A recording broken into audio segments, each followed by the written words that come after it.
I want to go back a little bit on the thing, because I want to go back to the 16-year-old. Like, I need to know this, is like, how the fuck is this nice kid from Queens in Warzone?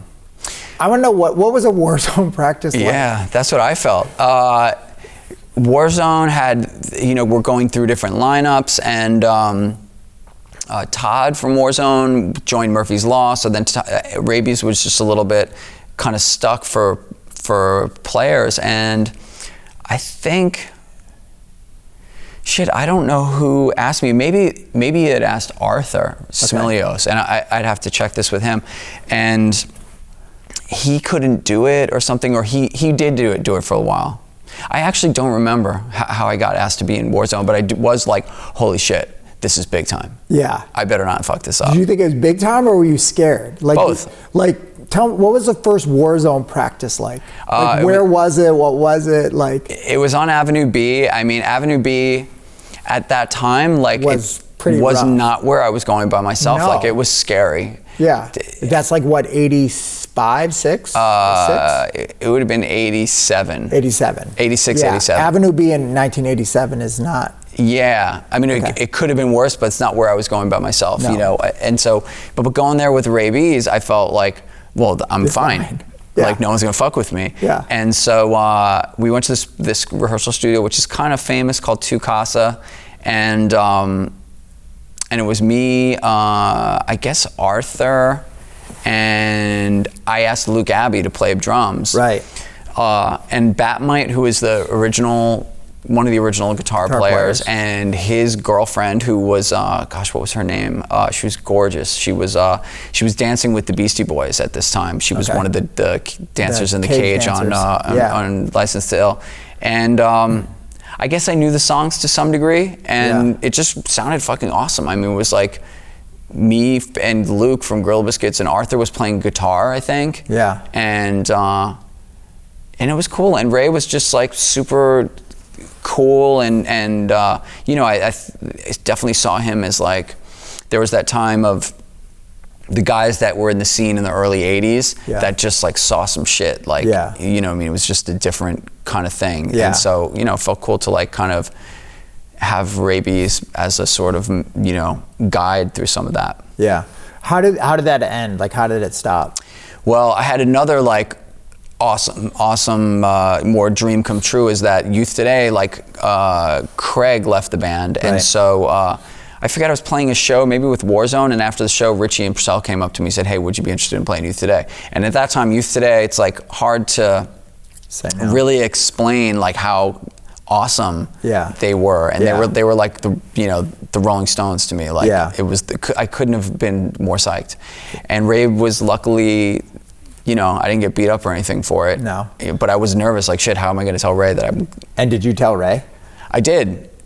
Yeah, I mean, you say we're going on tour, so it's like, how can I say no, like, to going on a United States tour with Youth of Today? Yeah. Like, I'm just doing it. Whatever happens, I'm doing it. Ray was cool to me. He gave Purcell some shit. Yeah. But, and that tour is so amazing, and so I think it's probably when I met you in 87. So I got 87 the people that I met on that tour, like so many of them, I'm friends with many of them, in contact with many of them, but so many of them went on to do like interesting shit because they were like into interesting shit at that time as kids, and that didn't end there, for them. And so that tour was like, it was kind of that DIY aesthetic put onto these young kids that they've sort of applied to their lives, right? Yeah. And just like, taking pictures, forming bands, printing t-shirts, making record labels. Like when we were playing on that tour, the shows weren't big, but every city we would hit, we would see like, a little vanguard of kids that were already into it. Yeah. And we'd play the show, and the rest of the scene would just be like kind of converted, because the band was that good. I mean, I don't want to seem like we're so awesome. I don't want to like over glorify it. No, I was there. I lived it and saw it. It was just real. I mean, that's how it affected me. Yeah. Even the change from when Youth of Today first came, when Kevin Seconds was playing drums, when the 7-inch came out, you saw the potential there. But when you came back with that lineup, it was a whole nother level of experience. Yeah. I mean, it was just like this.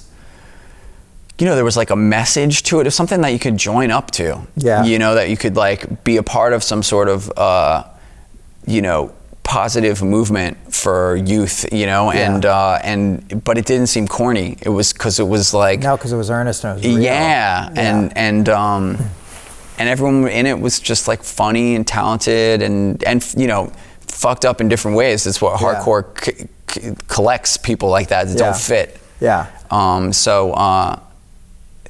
That was a How does cool it feel experience. like on those things of like, and I don't really think they're reunions, you know, I was talking to Sam earlier about it. It's like, no, it's youth of today. Like coming back and playing those songs and doing it and still having that energy and that sort of feeling. Like, what is that like?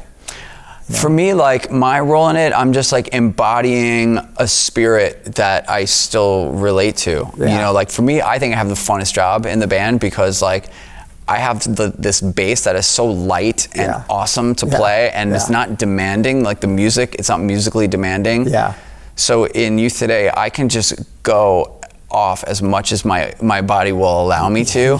And to just, every single movement is in the mode, which I felt at the time, of just transforming the audience, the people in the audience, not so much over to our side, but to towards more positive things, you know, to like lift people. And that energy is just an awesome energy to be riding. And I think like Ray still has that spark and is still, I mean, charisma would be too small of a way to say it, but he's just able to, he's such a messenger to take, to contextualize like certain bits of wisdom and match it to this music that's so energetic. So yeah, I mean, dude, we're old. We're not, obviously I'm not crazy about that, but it's like the fact that we are able to still kind of hitch on to that spirit, and I think that still exists. It's crazy because you feel it and see it too.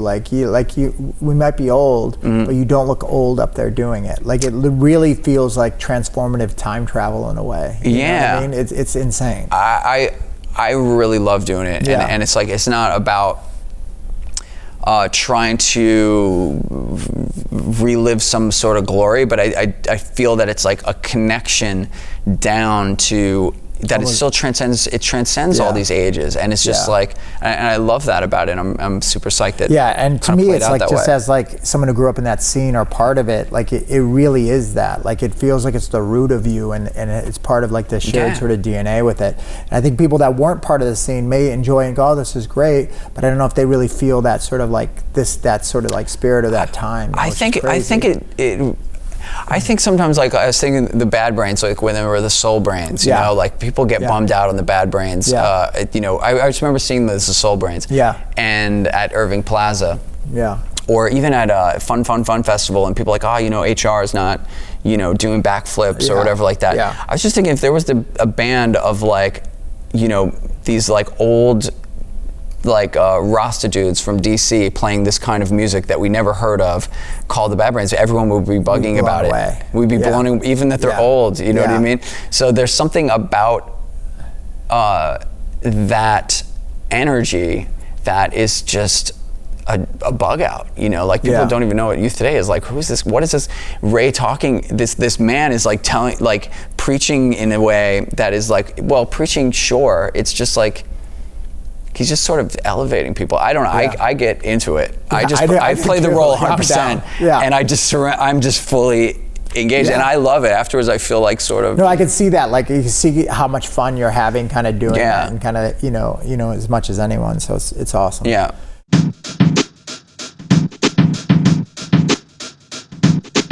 I want to talk about this a little bit, right? I want to talk about, like, because again, I'm going to say this. This is easily, without debate, no matter what genre of hardcore you're into, you're straight edge, New York, emo, whatever it is, this is in the top 10 hardcore albums ever. Hands down. It's undebatable, right? But not just the music and the originality around it, which is undeniable, especially in that scene, but like the iconography within it, right? Like the name, the GB, the gorilla, like from an art point of view and an icon point of view, like did you have your hands deep in that and understanding that I wanted this vision, I wanted this mark, I wanted that, point of view? Yeah, for sure. You're a hardcore band with a mascot. Yeah, for sure. I mean, the one of the cool things about hardcore and punk, as I discovered it, is the iconography, like the DK, the Black Flag bars, the circle jerk dude. Yeah.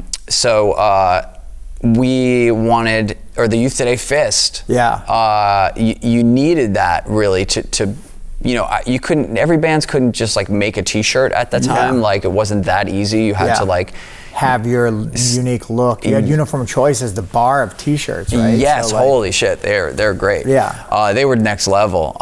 But for us with GB, it was like, at first it was just the GB, and we had this little guy that my brother kind of changed a few things from this other drawing, was a Walt Disney drawing, this just to make a character. Yeah. And then we were very fortunate that Gorilla Biscuits just kind of calls for a gorilla to be drawn. Yeah. And so with our first 7-inch, Brian Clark drew the gorilla, and when it came back, I was like, okay, we're good. We've got our circle jerk man. We've got our, because like, kind of like we're saying about Distant Populations, the artwork for there, it's like, here you have this character that can live on the Lower East Side safely, and can just do the right thing down there, and no one can really fuck with him. And so our music fills that idea. And I didn't know it at the time that it would carry on so far into the future. Right, and have that weight kind of forever. Yeah, that it's just like you put that gorilla head on anything and it kind of looks cool. Yeah. But I knew that the record cover was solid, and I think in any hardcore band you need to, if you don't have that, some bands don't have it, you're a little bit, it's not an advantage. Some bands will have like a good logo, and that's the best thing the band's got going for them. Right. Which you take what you can get. Yeah. But I think that the tradition of hardcore logos, I think very much like when you think about being in school, like at that age, people would have these like folders, or whatever, drawing them on your, and you'd be drawing like fucking Led Zeppelin or a band, or you know what I mean, like as a kid. So I think that hardcore thing really took that. Like I don't know how many times I drew the Black Flag bars on my notebook or whatever, and I think that kind of like sort of cave drawing, but for little kids, like is the way that these things are just like, and then with tattooing and stuff, so many people get like the Misfit skull tattooed on them or whatever, you know what I mean, like that is the language. And it connects to like graffiti and all these kind of things that I think in the 80s, like being a teenager in the 80s, a lot of these things were, especially that I wouldn't say we take for granted today, because they're absolutely essential to like, branding, marketing, et cetera. Because the people that were teenagers in the 80s are now like guiding these things. Yeah, for sure. But I think that's when it was starting to like really coalesce and become a thing, to where you see like this Gorilla Biscuit record on Revelation, like all the Revelation records were just tight. Like each one just looked like a new episode in this like larger story arc. Yeah. And that is, you want to be a part of each episode, sort of. Yeah. And when you were a part of so many of them, it's kind of crazy. You were a thread that ran through so many of them. Yeah.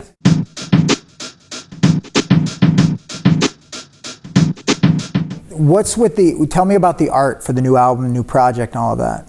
The art for the Quicksand record, there's a cool like comic book sort of illustrated novel store around the block from my place in Williamsburg, called Desert Island, and I would go in there just like look at stuff, and Tetsunori Narayara is the artist, and I found out about him there.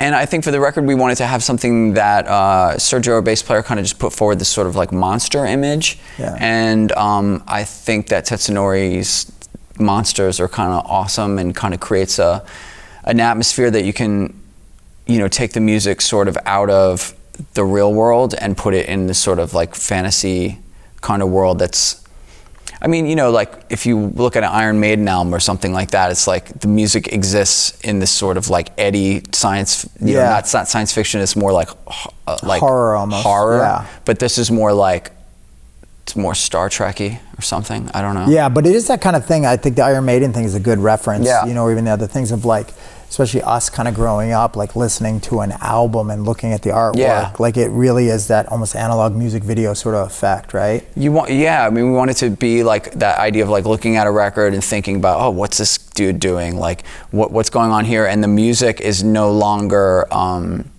tied to the real world as much. And so the songs can have like take on a different sort of vibe. And it's also fun, and we wanted it to be fun. Yeah. Did you like all the other Quicksand albums and EPs and stuff? Like how does the art play a sort of role in the experience of those records? I guess initially just kind of playing off of, I think initially Quicksand was trying to play off some of the, you know, the Revelation kind of like iconography, like the sort of like template of what Revelation Records was, which had really kind of was so strong and kind of, but we had like wanted to like go against that. So just like sort of randomness at first. Yeah. And do you think that's a thing? Because it's going to get into the other things. Like, do you think there's a randomness and a different, like you always throughout your career, you've always retained this relevance with the bands that you're in, but there's always a real uniqueness. You know what I mean? You don't just emulate the things, the scenes that you're part of. You're always bringing something new and different to it. You know? I think just coming from where we came from, like being in like in a small scene that kind of got big. Yeah. You know, the bands that, you know, I guess Gorilla Biscuits was the main thing that I was kind of like the engine behind. Like I never felt we fit in the first place. Like we just kind of made a place for ourselves, created a lane for ourselves because, you know, our name was so strange, didn't really like work with all the other bands that were kind of had sort of. But I guess this is the thing that's always like interested me, because it's like, how did you do that? Like, how did you have that restraint? You know, like I met you, you were probably like a 16-year-old kid playing in Youth of Today, whatever, long shorts, like straight edge guy, right? But then you come out with this band, Gorilla Biscuits, okay, it's named after a street drug and this sort of thing, and the graphics and iconography were completely foreign to what was going on, but then it becomes the center of the scene. Like, I think we did good with, I think in the end the name was good because it was fun, you know, so it kind of gave us more space to kind of do other, like to approach it from a different direction than a lot of the stuff that we were doing. And I saw that maybe initially, it wasn't like we were calling it after a street drug to like be edgy, it just sounded funny. Yeah. You know what I mean? So I think there's a sense of humor that we had that in this sort of New York world, and definitely the straight edge world, you know, like a counterbalance to the seriousness of, say, Youth Today, where the Youth Today thing is like very like, you know, says what it means. Gorilla Biscuits had a little bit more nuance, and I think maybe a broader appeal in that it wasn't as sort of like didactic and like, you know, finger pointing. Do you think, was that something calculated that you wanted to do? Because it feels like it feels like it was, but obviously it's super authentic. Yeah. But like, it sounds earnest, but it's like it was a very brave step to take in everything you do. Do you know what I mean? Like, what drives that? Like, how does that work?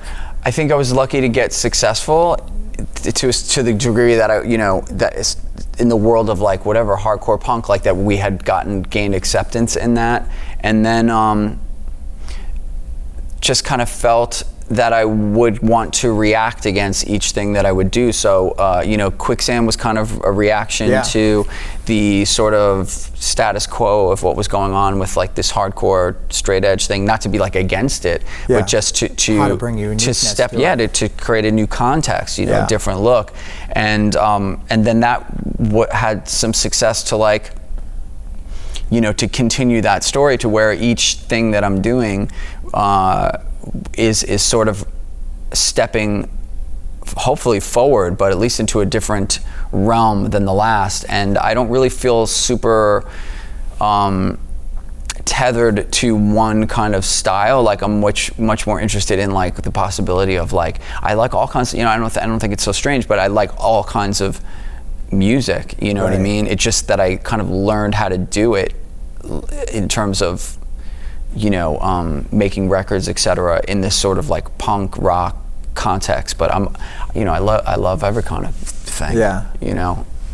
I think the other thing to me is that's really interesting about your career is like you've never disappeared. Do you know what I mean? Like we were talking about, like, some of the hardcore bands we grew up with, like they were landmarking their thing and they sort of got older and disappeared, and then they come back, oh, they're doing a thing. Like Walter, you've never gone away. You've always been there making this music in its own unique way. Has there ever been a period where you haven't made music?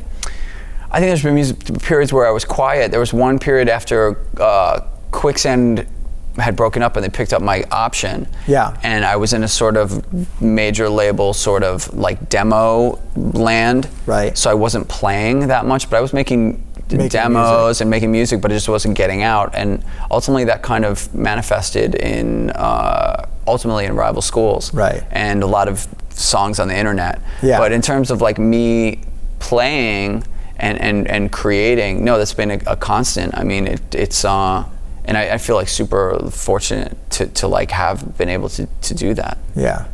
What makes you like, because your solo album and a lot of the internet songs are my favorite. Like, thanks, I love that stuff. Like, I'm a fanboy with that shit. Because again, like, there's a root that's rooted in hardcore that I feel part of, but then there's also a uniqueness and almost a vulnerability in the songs that makes it so amazing to me from a creative thing. But how do you decide if you want to have a band? A lot of the things would be, well, I think there's also, like, when you're with people, you create different sounds. So your idea of how something should be, like, can be lifted and kind of adds the energy of that, the friction between different people, like, or that combination, that kind of takes it to another place, and where you create, like, like Quicksand, I'll come in with an idea for a song, like I'll be like, he should play that, he should play that, he should play that, and it's the perfect song. I bring it in, it doesn't work like that. Yeah. Because like there's what the creativity the other people bring. So in the end, you create that space, and then you have something else that has that much more of a unique sound. But sometimes I don't want to do that. Sometimes I just want to like really have it be like how I want. Well, then the challenge is then to either communicate that to other people or manifest it yourself. Like on my solo album, I play pretty much everything save for the drums and sometimes the drums. And so I feel that came together really well, but it was challenging in that, if I play the bass part, like I have to play the bass part the way I want it, and like what way do I want it? You know what I mean? And that's like another challenge. So it's all just like, looking at, you have like some sort of like itch in your head of like something that you want to kind of create outside of yourself, and the song is the thing, and the song is going to be like, get in your head, or get in somebody that you don't know's head, and that maybe creates a situation where I go traveling, and then by traveling I'm meeting different people, I'm doing different things, and all this kind of activity sparks, and that's, for me, that's life, know?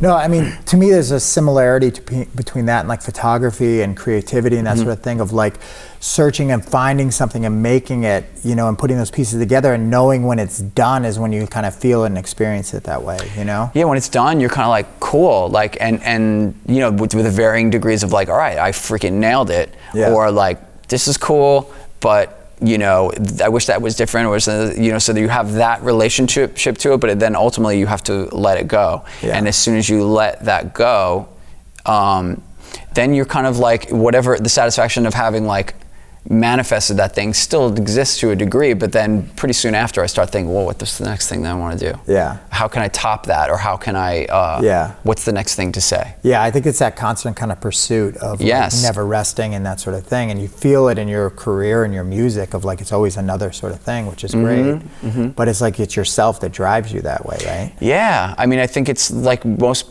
people in the world, I think one of the things that, maybe it's my point of view, but people are desperate to have a sort of a function, and sometimes, that manifests in like what they do for work, or whatever, like it, but sometimes it doesn't, people just don't know what they want to do, and so they just kind of, find it in other things or a hobby or something like that. But I was lucky to be like, I was 16, the thing that I thought was cool was the thing that I did, and then that just kind of like led into a point where I was like, holy shit, like I do this, like this is who I am, and like this is my talent, like actually manifesting into like my life. When did you realize that? When did you realize this is what I'm doing?